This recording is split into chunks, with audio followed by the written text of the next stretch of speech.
بسم اللہ الرحمن الرحیم۔ السلام علیکم ورحمۃ اللہ وبرکاتہ۔ معزز ناظرین و سامعین، آج کا ہمارا موضوع وہ ہے تعلیم نسواں، شرعی حدود اور مواقع، جس کا تعلق خواتین کی تعلیم سے ہے۔ اسلام نے عورت کو علم کے حق سے محروم نہیں کیا، بلکہ اس کی عزت، عظمت اور شرعی حدود کا لحاظ رکھتے ہوئے تعلیم حاصل کرنے کی ترغیب دی ہے۔ عورت کی تعلیم نہ صرف اس کی اپنی زندگی کے لیے روشنی ہے، بلکہ پورے گھرانے اور آنے والی نسلوں کی تربیت کے لیے چراغ ہے۔ آئیے اس بارے میں رسول اللہ صلی اللہ علیہ وآلہ وسلم کی مبارک حدیث سنتے ہیں اور اس پر عمل کرنے کی انشاءاللہ کوشش کریں گے۔ آپ سے گزارش ہے کہ ابھی آج تک آپ نے اگر ہمارا چینل سبسکرائب نہیں کیا، چینل سبسکرائب کر دیں، بیل آئیکن کے بٹن کو دبا دیں تاکہ ہر آنے والی ویڈیو آپ تک پہنچتی رہے۔ اور اگر آج کی حدیث آپ کو اچھی لگے تو لائک اور سبسکرائب اور شیئر کرنا ہرگز نہ بھولیے گا۔ چلتے ہیں آج کی حدیث مبارکہ کی طرف۔ حدیث مبارکہ اردو ترجمہ۔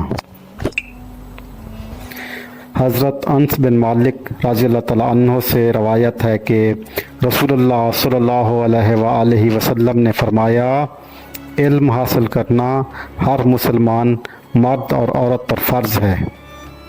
تشریح: اس حدیث میں معلوم ہوتا ہے علم صرف مردوں کی میراث نہیں بلکہ عورتوں کے لیے بھی فرض اور ضروری ہے۔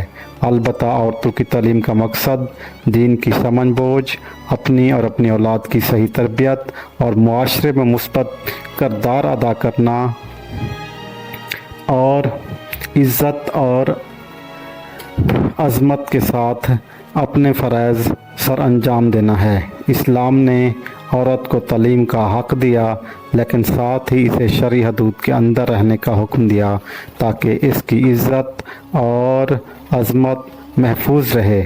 عورت اگر دینی اور دنیاوی تعلیم دونوں میں مہارت حاصل کرے تو وہ ایک بہتر بیوی، اچھی ماں اور نیک معاشرتی فرد بن سکتی ہے۔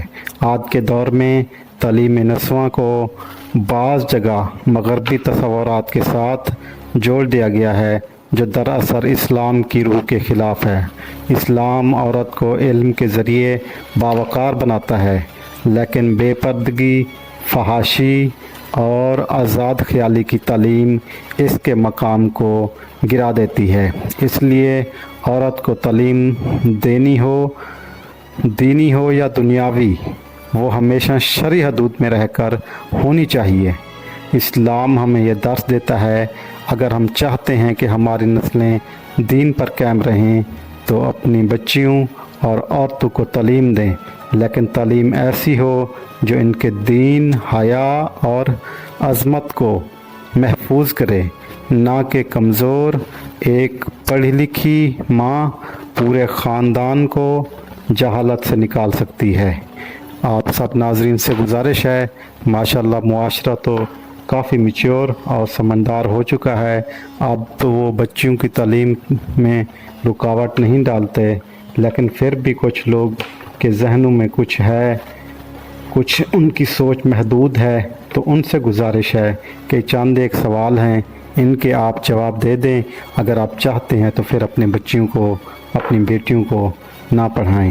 میرا پہلا سوال یہ ہے کہ زندگی کے شعبے میں جب آپ کی بیٹی، بیوی، ماں، بہن کوئی بیمار ہوتی ہے تو پھر آپ ڈاکٹر کے پاس لے جاتے ہیں، تو آپ کی غیرت اس ٹائم کہاں جاتی ہے کہ جب آپ کی بیٹی، بیوی کو ایک غیر مرد چیک کر رہا ہوتا ہے، کیونکہ علاج تو سب نے کرانا ہے۔ یا تو پھر آپ جہالت میں ڈوبے ہی رہیں اور ان کو ویسے ہی چھوڑ دیں، ٹھیک ہے، پھر تو یہی کہہ سکتے ہیں ہم، اور تو کچھ نہیں کہہ سکتے۔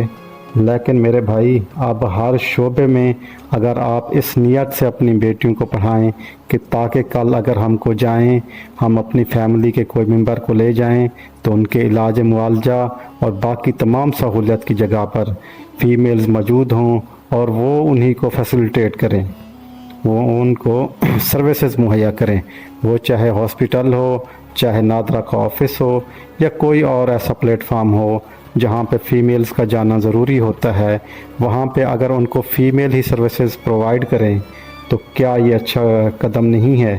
تو وہ سروسز تب پرووائڈ کریں گی جب ہم انہیں ایجوکیٹ کریں گے، جب ہم انہیں اچھی تعلیم دیں گے تو وہ ایک ڈاکٹر بنیں گی، ایک انجینئر بنیں گی، یا کوئی بھی پروفیشن اختیار کریں گی اور اپنی خدمات سر انجام دیں گی۔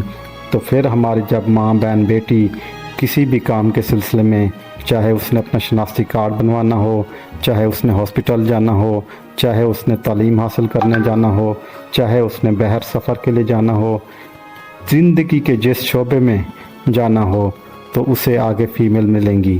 حتیٰ کہ میں تو کہتا ہوں کہ جو آج کے شاپنگ مال ہیں اسپیشلی فیمیلز کے لیے علیحدہ بنا دیے جائیں، اور وہاں پہ صرف فیمیل ہائر ہوں اور صرف فیمیل کی انٹری ادھر الاؤ ہو، صرف فیمیل جائیں وہاں سے شاپنگ کریں اور فیمیل ان کو انٹرٹین کریں، وہاں پہ سروسز پرووائڈ کریں، تاکہ وہ بغیر کسی ہچکچاہٹ کے اپنی ذمہ داریاں اور اپنی شاپنگ کر سکیں، اور وہاں پہ جو فیمیلز ہوں گی وہ ان کو سروسز پرووائڈ کر سکیں گی۔ تو آپ سے گزارش یہی ہے کہ اپنی بچوں کو تعلیم دلائیں، منفی اور نیگیٹو سوچ سے دور ہو جائیں۔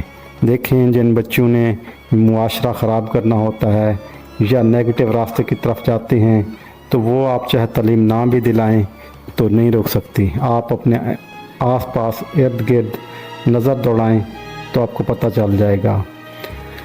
یہ تو مکافات عمل ہے، جیسا اگائیں گے ویسا کاٹیں گے۔ اگر آپ سیب کا پودا لگائیں اور سوچیں کہ اس کے اوپر انگور نکل آئے گا، یہ ہرگز نہیں ہے۔ باقی آپ سمجھدار ہیں۔ جزاک اللہ۔ آخر میں پھر آپ سے ریکویسٹ ہے کہ اگر آپ نے ہمارا چینل ابھی تک سبسکرائب نہیں کیا تو چینل سبسکرائب کر دیں، بیل آئیکن کے بٹن کو دبا دیں، اور کمنٹس میں اپنی رائے کا اظہار ضرور کریں کہ آپ اس بارے میں کیا سوچ رکھتے ہیں۔ جزاک اللہ۔ اللہ حافظ۔